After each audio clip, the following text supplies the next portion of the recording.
Hello everyone, मेरा नाम कविता है और मैं मिथिला क्षेत्र दरभंगा से हूँ। मैं एक मधुबनी आर्टिस्ट हूँ और आज मैं आप सबको ये पेंटिंग बनाना सिखाने वाली हूँ। इसमें कौन कौन से कलर्स मैंने यूज़ किए हैं ये सब मैं स्टेप बाय स्टेप डिटेल में आपको बताऊँगी। इस पेंटिंग को बनाने के लिए मैं ये हैंडमेड पेपर का इस्तेमाल करने वाली हूँ। ये पेपर एक तरफ से बहुत स्मूथ है और एक तरफ से इसमें काफ़ी ज़्यादा टेक्सचर, आप देख सकते हैं ये काफ़ी ज़्यादा टेक्सचर है, पर मैं स्मूथ वाले तरफ से इस पेंटिंग को बनाऊंगी। इस पेपर का साइज़ 5 इंच बाई 15 इंच मैंने रखा है। अगर आपके पास ये सेम पेपर अवेलेबल नहीं है तो आप कोई भी और पेपर का इस्तेमाल कर सकते हैं। बस ध्यान रखें कि वो 300 GSM का हो, क्योंकि मोटे पेपर पे पेंटिंग का लाइफ काफ़ी ज़्यादा हो जाता है। जो पेन मैं इस्तेमाल कर रही हूँ वो रोटरिंग पेन है। जो कलर मैं इस्तेमाल करने वाली हूँ वो गॉश कलर है। मैंने यहाँ पे विंसर एंड न्यूटन का डिज़ाइनर गॉश लिया है। आप कोई दूसरा ब्रांड का गॉश भी ले सकते हैं। अगर आप बिगनर हैं तो आप स्टूडेंट ग्रेड का गॉश भी ले सकते हैं। बस आपको ये ध्यान रखना है कि इंडिगो शेड से मिलता जुलता शेड हो और वाइट बहुत ही ईज़िली अवेलेबल है, तो ये दोनों शेड्स हम लेंगे।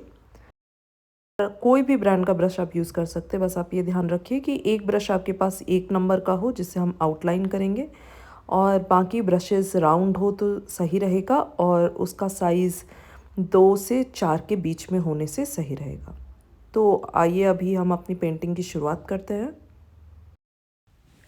इस पेंटिंग को बनाने के लिए मैं रोटरिंग पेन का इस्तेमाल कर रही हूँ। मधुबनी पेंटिंग के लिए आप कई तरह के पेन्स का इस्तेमाल कर सकते हैं, पर रोटरिंग पेन मेरा वन ऑफ द फेवरेट है। ये 0.3, 0.5, 0.8 में भी आता है और इस पेन में हम इंक भर सकते हैं। तो इस तरह के एक बॉक्स में, एक बॉटल में इसका इंक आता है। आज मैं ब्लू कलर के इंक का यूज़ करूँगी। ये जो आप देख रहे हैं वो ब्लैक है। तो ये ब्लू कलर के पेन का शेड कुछ इस तरीके का है। तो ये बहुत डार्क नहीं है, बहुत लाइट नहीं है, और आप देख सकते हैं कि रोटरिंग पेन कितना फाइन चल रहा है। तो सबसे पहले मैंने अपने आर्ट वर्क को एक पेपर पे बना लिया है और मैं इसको हल्के हाथों से रब कर लूँगी, बिकॉज़ अगर आप पेन के ऊपर, पेंसिल के मार्क्स के ऊपर पेन चलाएंगे तो आपके पेंसिल के मार्क्स नज़र आएंगे।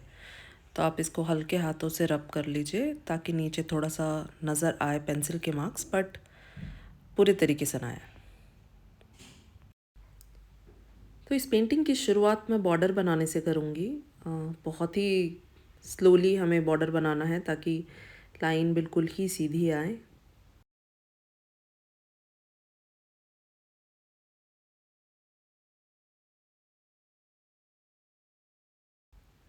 सीधी लाइन बनाने के बाद मैं एक और बॉर्डर बनाने वाली हूँ, और वो मैंने लहरी कचनीज़ का बॉर्डर बनाया है। क्योंकि ये पेंटिंग में लोटस होने वाला है तो लहरी कचनी एक तरीके से पानी को भी दर्शाता है। कोई भी पेंटिंग बनाने के लिए आप सबसे पहले उसका जो मेन एलिमेंट है वो बना ले, या जो उसमें सबसे ज़्यादा हाईलाइट होने वाला है वो बना ले। तो मेरी इस पेंटिंग में सबसे ज़्यादा ये और सबसे बड़ा एलिमेंट है ये लोटस, जो कि हाईलाइट होगा। तो सबसे पहले इसे मैं बना लूँगी, क्योंकि बाकी सारे एलिमेंट्स इस एलिमेंट को सपोर्ट करने वाले हैं। तो ये करने से मेरा मेन एलिमेंट जो है वो सबसे ज़्यादा अच्छा दिखेगा।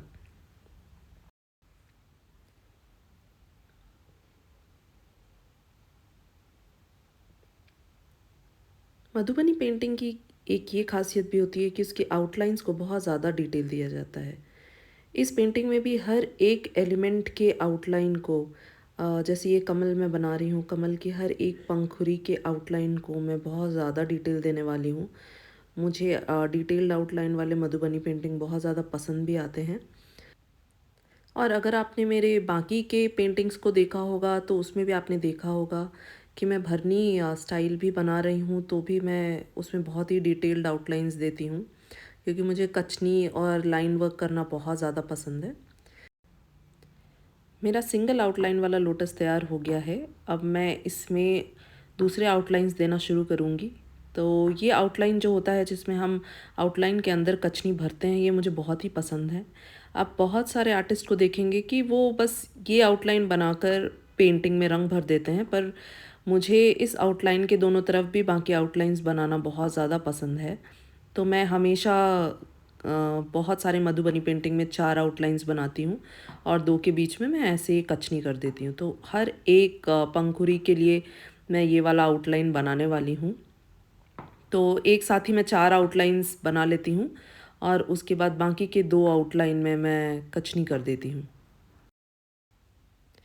आपको ये ध्यान रखना होगा कि 2 लाइन बिल्कुल भी आपस में ना छुए, और जो कचनी भी हम कर रहे हैं बीच में वो भी एक दूसरे से ना सटे, उस तभी सफाई आती है काम में।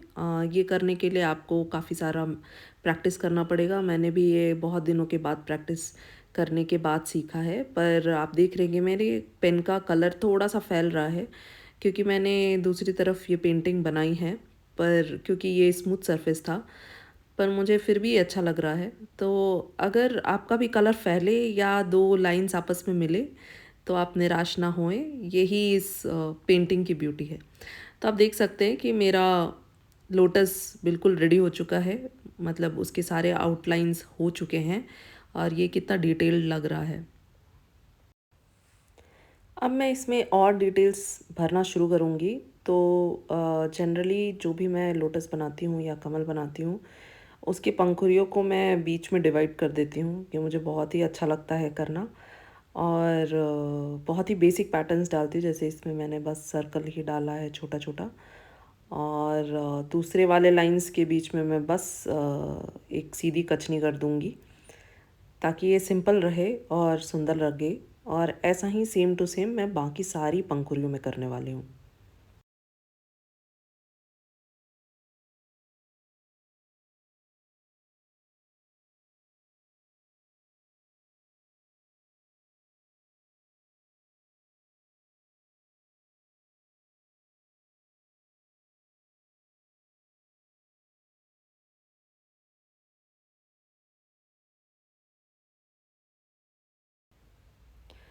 तो ये सारा डिटेल मैंने डाल दिया। अब आप देखिए ये पेंटिंग कितनी अच्छी लगने लगी है।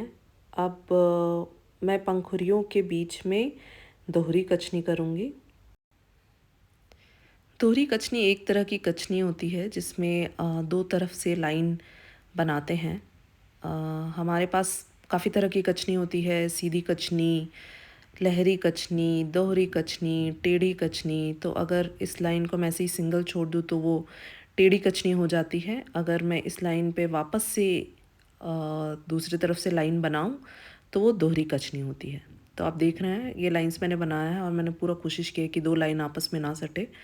अब मैं इन्हीं लाइंस के ऊपर फिर से लाइंस बना रही हूँ। तो ऐसे जब हम कचनी करते हैं किसी भी चीज़ को भरने के लिए तो वो दोहरी कचनी हो जाती है। और अभी तक मैंने सेम पेन का यूज़ किया है, सेम शेड का यूज़ किया, मैंने शेड नहीं बदला है, मैंने पेन नहीं बदला है। और अभी मैं दोहरी कचनी कर रही हूँ। तो कुछ कुछ पंखुड़ियों के बीच में मैं कलर के साथ दोहरी कचनी भी करने वाली हूँ। तो बहुत ही धीरे धीरे ये कचनी हमें करनी चाहिए, और एक्चुअली हमें कोई भी कचनी बहुत ही धीरे धीरे करनी चाहिए, तभी सफाई आती है काम में। और एक तरीके से लाइंस बनते हैं, लाइन आपस में सटते नहीं हैं। आप देख सकते हैं कि अभी मैंने ये दोहरी कचनी बना लिया है एक पंखुड़ी में, और अब मैं दूसरी पंखुड़ी में दोहरी कचनी बनाने वाली हूँ। तो फिर से वैसे ही मैं कचनी बनाना शुरू करूँगी।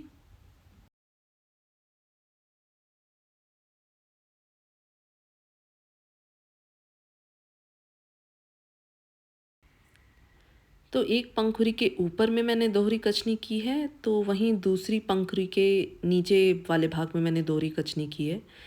तो ऐसे ही एक तरफ से दोहरी कचनी मैंने नहीं की है, मैंने अलग अलग भागों में किया है। कब या तो ऊपर किया है, नहीं तो नीचे किया है।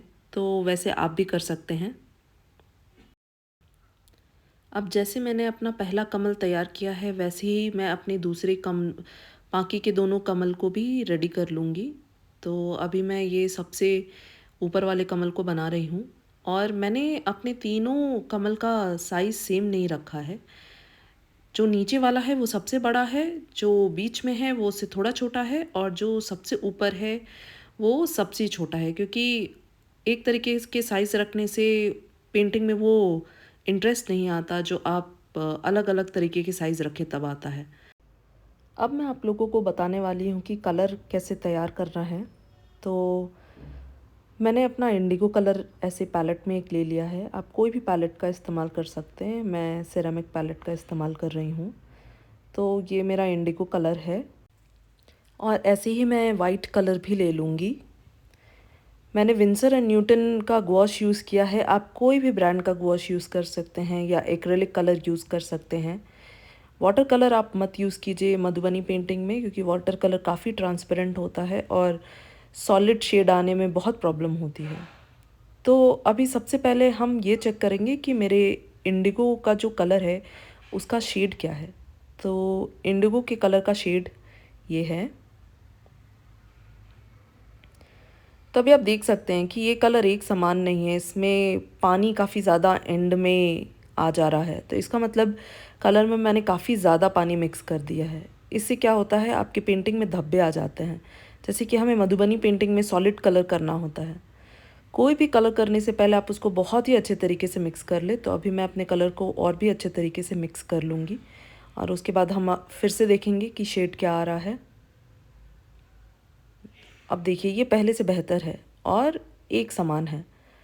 तो ऐसे ही हमें पानी एकदम सही मात्रा में लेना है, अदरवाइज़ जब वो सूखेगा तो वो नीट नहीं लगेगा। अब इसी कलर में मैं थोड़ा सा वाइट मिक्स करूँगी, क्योंकि हम एक ही कलर यूज़ करने वाले हैं, पूरा मोनोक्रोमैटिक पेंटिंग होगा। तो हम पहले ही इसके शेड्स सेट कर लेंगे। तो अब मैंने इसमें थोड़ा सा वाइट यूज़ किया और देखते ये कलर कैसा आ रहा है। तो ये एक थोड़ा सा हल्का कलर आ रहा है। तो अगर आपको कलर को लाइट करना है तो आप उसमें वाइट मिक्स कीजिए, आप उसमें पानी मत मिक्स कीजिए। स्पेशली जब मधुबनी पेंटिंग हो, जब वाटर कलर्स होता है तो हम उसमें पानी मिक्स करते हैं, क्योंकि हमें ट्रांसपेरेंसी चाहिए होती है। पर मधुबनी पेंटिंग बहुत ही ओपेक होता है, सॉलिड कलर्स होता है, इसलिए हम उसमें पानी इस्तेमाल नहीं करते। अब मैं इसमें और वाइट डालूँगी और अब देखिए इसका शेड और एक टोन लाइटर हो गया। अब थोड़ा और वाइट मिक्स करेंगे तो एक ही कलर से हम देख सकते हैं कि कितने सारे हम इसमें शेड्स बना सकते हैं।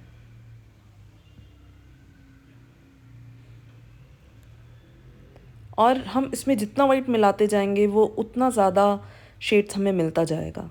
तो अभी इसमें मैं और वाइट मिक्स करके फिर से एक और शेड ट्राई कर रही हूँ। तो आप चाहें तो ये पेंटिंग बनाने से पहले आप ये एक बार प्रैक्टिस कर सकते हैं, तो इससे काफ़ी ज़्यादा कॉन्फिडेंस आ जाएगा आपके अंदर। तो अभी आप देख सकते हैं मेरे पास बहुत सारे अलग अलग तरीके के शेड्स हो गए हैं और एक मैं बहुत ही ज़्यादा लाइट शेड बनाने वाली हूँ जिसमें काफ़ी सारा वाइट रहेगा। तो इस शेड में और जो हमारा पूरा कलर है उस दोनों में काफ़ी ज़्यादा डिफरेंस है वैल्यू का। तो जब हम किसी भी यू में, जैसे हम कलर कहते हैं, जब हम उसमें वाइट मिलाते हैं तो वो टिंट बनता है, जब उसमें ब्लैक मिलाते हैं तो शेड्स बनता है। तो अगर हम ऊपर देखें तो वो शेड्स हैं और जब हम नीचे आए तो ये सारे टिंट्स हो गए। तो एक ही कलर का हम शेड्स और टिंट यूज़ करके ये पेंटिंग बनाएंगे। अगर आप चाहें तो मैं एक डिटेल्ड वीडियो बनाकर आप लोग सबको बता सकती हूँ, क्योंकि ये बहुत ही काम आता है कोई भी पेंटिंग बनाने में। और आप कमेंट बॉक्स में मुझे लिख सकते हैं अगर आप कलर व्हील के बारे में और जानना चाहते हैं तो। जैसा कि अभी मैंने आप लोगों को बताया कि कैसे एक ही कलर लेके उसके अलग अलग शेड से हम ये पेंटिंग बनाने वाले हैं। और ये पार्ट पेंटिंग का मैंने डे लाइट में शूट किया है, तो आप देख सकते हैं कि कितना ही सुंदर लग रहा है ये पेन का काम। और सबसे पहले मैंने सबसे गहरा रंग लिया है, ये इंडिगो कलर है, जैसा कि मैंने अभी आप लोगों को दिखाया। और आप डिस्क्रिप्शन बॉक्स में भी इसका लिंक देख सकते हैं।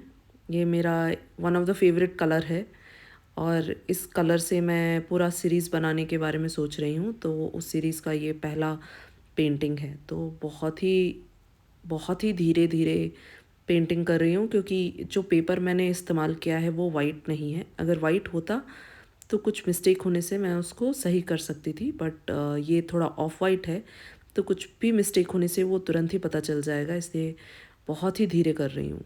तो सबसे पहले मैंने सबसे डार्क वाला कलर लिया, उसको मैंने ऊपर डाला। अब वही सेम कलर उसके साथ में मैं नहीं डालूँगी, मैं नीचे डालूँगी। तो बिल्कुल ही धीरे धीरे मैं उसको ड्राई होने का वेट कर रही हूँ और उसके बाद फिर कलर करूँगी।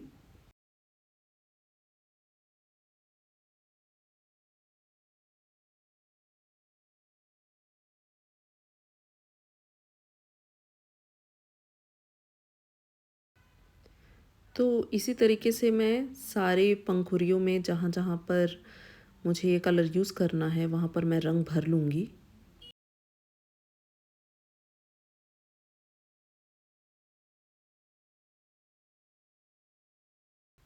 अब मैंने थोड़ा सा वाइट मिक्स किया है, मतलब बस एक शेड नीचे किया है इसको। और अब मैं दूसरे जहाँ पर भी कलर मैंने छोड़ा है वहाँ पर मैं ये कलर भर रही हूँ, क्योंकि मेरा प्लान है कि जो सबसे नीचे वाला लोटस है वो सबसे ज़्यादा डार्क दिखे, और जैसे जैसे हम ऊपर जाते जाएं वैसे वैसे रंग हल्का होते जाएगा। मतलब कि इसमें मैंने डार्केस्ट शेड ऑफ इंडिगो डाला है, और जैसे जैसे मैं ऊपर के कमल को बनाऊंगी उसमें मैं वाइट का जो रेशियो होगा वो बढ़ाती जाऊंगी, और जो सबसे ऊपर वाला होगा वो सबसे लाइटेस्ट टोन में नज़र आएगा और जो सबसे नीचे वाला होगा वो सबसे डार्केस्ट टोन में नज़र आएगा। क्योंकि मधुबनी पेंटिंग सॉलिड कलर्स में बनता है, हम इसमें शेडिंग नहीं करते हैं। तो इंटरेस्ट दिखाने के लिए, क्योंकि अगर मैं एक ही कलर से सारे लोटस कर दूं तो सारा ही बहुत ही फ्लैट दिखेगा, तो इंटरेस्ट दिखाने के लिए हम ऐसे शेड्स अलग अलग चुन रहे हैं ताकि वो अच्छा दिखे।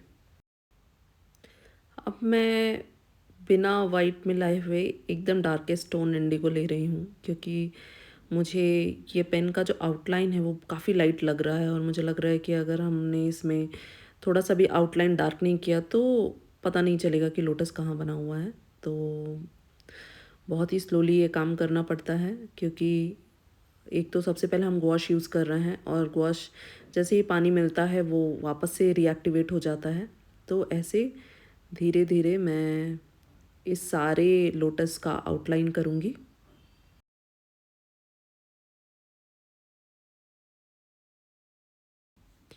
तो अब आप देख सकते हैं कि मेरा पहला लोटस का आउटलाइन हो गया है और ये कितना ही सुंदर लग रहा है। अब बारी है इसमें थोड़ा और डिटेल भरने की। वैसे तो मैंने सोचा था इसको मैं कम्प्लीटली इंडिगो रखूँगी, लेकिन फिर मैंने सोचा कि इसमें थोड़ा सा टच मैं पिंक का दे दूँ। तो ये पिंक का जेली रोल पेन है, और इसका लिंक भी मैंने डिस्क्रिप्शन बॉक्स में डाल दिया है। ये काफ़ी सारे अलग अलग रंगों में आते हैं, और मैं जनरली ये पेन यूज़ करती हूँ। वाइट तो मैं इसका सबसे ज़्यादा यूज़ करती हूँ, और ये पिंक भी मैं काफ़ी ज़्यादा यूज़ करती हूँ। तो आप ये प्रोडक्ट देख सकते हैं, और अगर आपको पसंद आए तो आप ख़रीद सकते हैं। ये काफ़ी ब्यूटी को इन्हांस करता है, बहुत डिटेलिंग प्रोवाइड करता है। आप देख सकते हैं कि कितना प्यारा लग रहा है।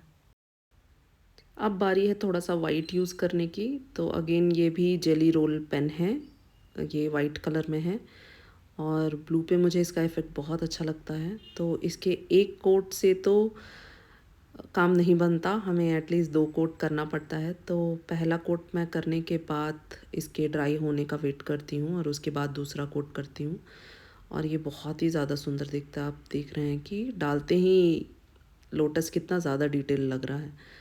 और डायरेक्टली मैं पेन से डाल देती हूँ, इसमें पेंसिल यूज़ नहीं करती, क्योंकि पेंसिल आप जितना यूज़ करेंगे उसके मार्क्स को छिपाना बहुत मुश्किल हो जाता है, और धीरे धीरे हमें कोशिश करनी चाहिए कि हम डायरेक्टली पेन से काम करें।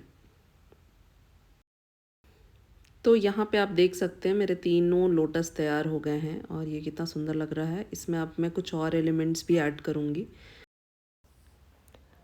यहाँ पे मेरी पूरी पेंटिंग तैयार हो चुकी है, आप देख सकते हैं। लोटस पे मैंने कुछ और एलिमेंट्स भी ऐड कर दिया है, जैसे कि मैंने कुछ कली बना दी है, कुछ पत्ते बना दिए हैं, और कुछ और डिज़ाइन बना दिया है। और सारे लोटस और कली और पत्तों को मैंने उनकी डालियों से जॉइन कर दिया है। तो ये इसका फाइनल लुक है। ये इसकी डालियाँ मैंने डायरेक्ट इंडिगो कलर से बना दिए हैं, और ऐसी मेरी पेंटिंग पूरे तरीके से यहाँ पर कंप्लीट हो चुकी है। और इसके साथ लगाने के लिए मैं एक और पेंटिंग अभी बना रही हूँ और बहुत ही जल्दी मैं उसका भी वीडियो शेयर करूँगी। तो इसका एक लुक मैं आपको दिखा देती हूँ। ये पेंटिंग कुछ ऐसे है और इसका एक तीसरा पेंटिंग भी मैं बनाऊँगी। तो आप जल्दी से ये पेंटिंग बनाइए और मेरे साथ शेयर कीजिए। अगर आपके पास कोई भी सवाल या क्वेरी है तो आप कमेंट बॉक्स में डाल सकते हैं। अगर आप कुछ और एलिमेंट सीखना चाहते हैं मधुबनी पेंटिंग में तो आप वो भी कमेंट बॉक्स में डाल सकते हैं। मैं अपनी पूरी कोशिश करूँगी कि मैं आपके हर एक सवाल का जवाब दूँ। और अगली वीडियो तक के लिए बाय बाय।